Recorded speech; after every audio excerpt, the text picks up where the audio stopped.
BJP শাসিত রাজ্যগুলোতে বাঙালি পরিযায়ী শ্রমিকদের হেনস্থা মারধরের ঘটনা প্রকাশ্যে এসেছে। বাংলা ভাষায় কথা বলার জন্য তাদের বাংলাদেশি বলে দাগিয়ে দেওয়া হচ্ছে। ভারতীয় নাগরিকদের বাংলাদেশে পুশব্যাকও করা হয়েছে, যা নিয়ে এখন উত্তাল রাজ্য রাজনীতি।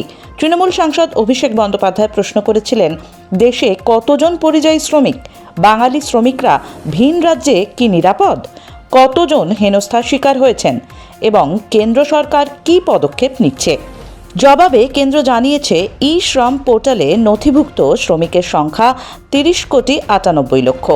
কিন্তু কোন রাজ্যে কত বাঙালি শ্রমিক হেনস্থার শিকার তার কোনো সুনির্দিষ্ট তথ্য নেই। আইন শৃঙ্খলা নাকি রাজ্যের বিষয়, তাই ব্যবস্থা নেবে সংশ্লিষ্ট রাজ্য। দিল্লি, ওড়িশা, মহারাষ্ট্র, অসম, কেরল, গুজরাট, হরিয়ানায় হাজার হাজার বাঙালি শ্রমিক কাজ করতে যান, কিন্তু একের পর এক অত্যাচারের ঘটনার জেরে অনেকে ফিরতে শুরু করেছেন নিজেদের রাজ্যে।